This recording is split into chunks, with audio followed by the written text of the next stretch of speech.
Le CFP Chapeau, centré sur le secteur sanitaire et social, avec des formations préparatoires et qualifiantes, a séduit déjà plus d'un candidat. Vous avez imaginé l'avenir après ces 2 années de formation ? Oui, donc je travaille actuellement, j'ai réussi à décrocher un poste d'assistante coordinatrice dans un CLIC, donc à proximité de chez moi, où je travaille à temps partiel. Et donc à la suite de ma formation, logiquement j'ai un CDI sur ce même type de poste. Faites cette promotion, c'est une promotion qui va mettre en valeur toutes vos qualités humaines. La formation en elle-même va vous porter tout ce dont vous aurez besoin dans la vie pratique, dans votre profession future, mais ici, vous pourrez trouver une équipe qui pourra mettre en valeur tout ce que vous avez au fond de vous-même et que vous n'avez pas réussi à sortir. Est-ce qu'on peut trouver une ambiance et une cohésion d'équipe toujours aujourd'hui ? Ah, toujours. Toujours. Et ça, c'est la base de cette formation, c'est qu'il y a une cohésion de groupe qui vous porte et qui vous amène au résultat. D'accord, donc c'est la réussite assurée. Pour moi, oui. Le CFP Chapeau, c'est une association de loi 1901 qui a une activité depuis plus de 45 ans. Le CFP Chapeau intervient sur 3 domaines d'activité, donc santé, sanitaire et sociale. Le CFP Chapeau, c'est une équipe de permanents, donc de 8 formateurs, et puis une équipe administrative de 3 personnes dont je fais partie, et au niveau des services, ce sont 2 personnes. Comment vous êtes arrivé à cette formation ESF BTS? Donc venant du domaine médical, en fait, moi j'ai fait une reconversion professionnelle. On peut dire à quel âge ou... On peut dire à 40 ans, voilà. Ah. Milieu médical, vous étiez. Milieu médical, voilà. Si vous avez choisi cette formation-là, c'est aussi parce qu'elle était courte. Parce qu'elle était courte, voilà, possibilité de faire un BTS donc en 1 année.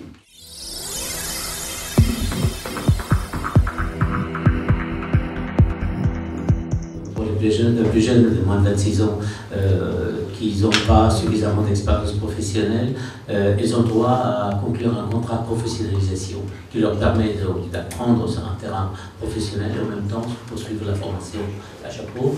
Et donc Sandrine, elle était un peu dans cette situation-là. Il y a quand même une difficulté qu'on a en 2 ans, c'est l'alternance justement, hein. C'est-à-dire à la fois de trouver sa place et son positionnement professionnel dans l'entreprise, puisqu'on est quand même salarié en contrat de professionnalisation, et suivre aussi la formation avec les échéances, les devoirs, les examens blancs, hein, et d'alterner pratique et théorie, et d'arriver aussi à faire les liens entre la formation et l'emploi et à conduire les 2 de front.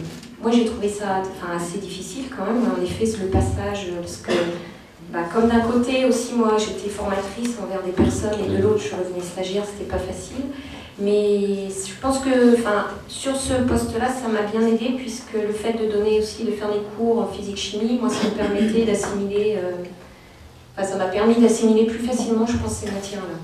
C'est vrai que tout ce qu'ils ont dit, je m'y retrouve, parce que le centre de formation de Chapeau, c'est vraiment le cadre, il est idéal, et puis les formateurs étaient toujours disponibles, ils sont toujours actuellement aussi, je n'en doute pas.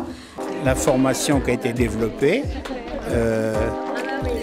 avec la perspective de trouver un emploi à la sortie de leur formation. Donc je suis heureux de représenter l'UDAF pour dire, effectivement, l'UDAF est un des principaux employeurs de Chapeau, puisque l'exemple nous a montré que nous avions 3 représentants. Il y en aurait pu en avoir plus, puisque la directrice Sylvie Noyel a dit que sur 60 et quelques d'employés sociaux auprès des tutelles, il y en avait 44 qui avaient le diplôme et qui étaient passés par Chapeau. Ah oui, donc en fait, il y a une forte adéquation entre Chapeau et l'UDAF et ce fameux BTS ESF qui a toujours du succès, quoi. Tout à fait. Et donc, c'est une garantie pour l'étudiant de venir se former ici, sachant qu'à la sortie, il aura quelque chose. Un suivi permanent et individuel des stagiaires permet un meilleur accompagnement, comme nous l'explique Nathalie Larue, formatrice au CFP Chapeau. L'accompagnement individuel et personnalisé des stagiaires en formation.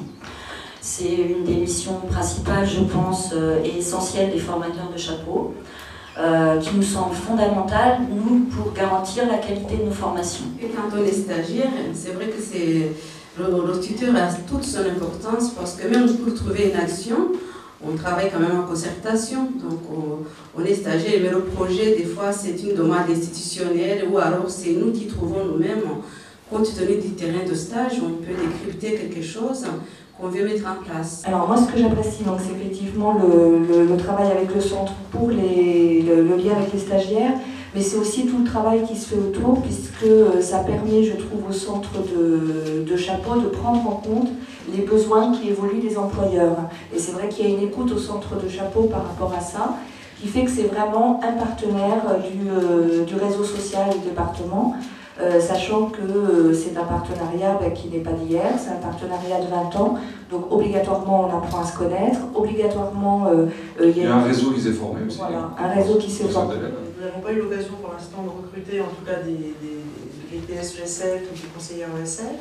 Par contre, nous sommes terrain de stage, c'est-à-dire que nous accueillons en immersion professionnelle donc des personnes qui sont stagiaires, soit BTS ESF 1 an, soit 2 ans.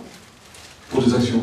Pour des actions, voilà. Donc pour une immersion professionnelle déjà, donc, ce qui leur permet de connaître un petit peu le monde professionnel, les personnes publiques aidées, qui est un public assez large chez nous. Aujourd'hui, on incite les jeunes à aller au-delà d'un bac plus 2 années. Donc le BTS ESF au départ, il avait vraiment vocation à faire le DE de conseillère après, qui donne le statut de travailleur social. Et aujourd'hui, avec la réforme, la volonté de l'Éducation nationale, c'est aussi d'ouvrir des formations, des licences pro après le BTS ESF. Quelques chiffres pour 2009 pour marquer un peu les esprits. On a formé 318 personnes et ça a représenté 100 000 heures de formation. L'objectif est affiché à partir de 2010.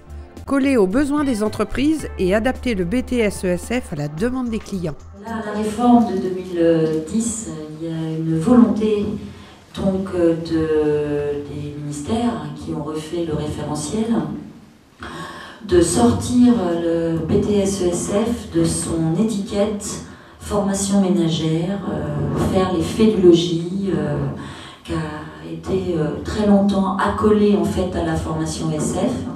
Avec 80% de réussite, le BTS ESF a également besoin des hommes encore minoritaires dans cette formation qualifiante. Est-ce qu'aujourd'hui, il y a la place pour cette mixité? Est-ce que vous encouragez les hommes à aller vers cette formation? Ah, mais complètement. Mais bon, maintenant, comme le disait Nathalie tout à l'heure durant l'entretien, il faut un peu dépoussiérer cette formation de l'habillement, donc la couture, la cuisine, c'est là où j'ai pataugé tout le temps d'ailleurs. Et donc déjà en sortant ça va attirer les hommes, parce que le côté scientifique, physique, chimie, ça les attire en revanche.